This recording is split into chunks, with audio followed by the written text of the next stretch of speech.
మొత్తం ఆర్థిక వ్యవస్థ కుదేలైపోయిందండి. కమాండ్ కంట్రోల్ సెంటర్లో కూర్చొని పొంకనాలు కొడతా ఉన్నాడు, అదే పరిపాలన అనుకుంటా ఉన్నాడు ఆయన.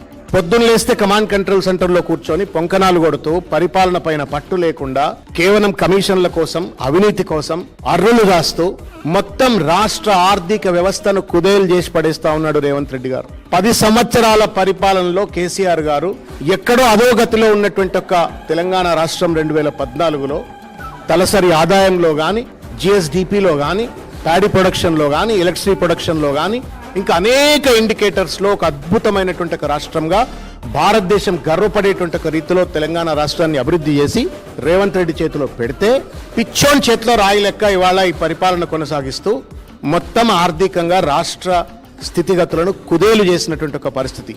ఇది దాసోజు శ్రవణో, సతీష్ రెడ్డి గారో, లేకపోతే బీఆర్ఎస్ పార్టీ నాయకులుగా మేము చెప్తున్న మాట కాదు. సాక్షాత్తు కేంద్ర ప్రభుత్వ సంస్థ సిఏజీ చెప్పింది. మీరు కూడా చదవండి, ఇందులో డేటా అంతా చాలా ఈ డేటా స్పీక్స్. నేనంటే ఏదో పొలిటికల్ గా రిటారిక్ 2-3 ముచ్చట్లు ఎక్కువ మాట్లాడవచ్చు, కానీ డేటా మాట్లాడుతుంది, సత్యం మాట్లాడుతుంది. బట్టలిప్పి రేవంత్ రెడ్డి గారిని నగ్నంగా నిలబెట్టేటువంటి ఒక ఇమ్మెచ్యూర్డ్, ఇన్కాంపిటెంట్, ఇన్ఎఫిషియంట్ ముఖ్యమంత్రి ఉంటే రాష్ట్రం ఎట్లా దివాలా తీస్తుంది? విజన్ లేని, విజ్డమ్ లేని మంత్రి, పెద్ద మనిషి ముఖ్యమంత్రిగా ఉంటే ఎట్లా ఉంటుంది అనడానికి ఇది నిదర్శనం.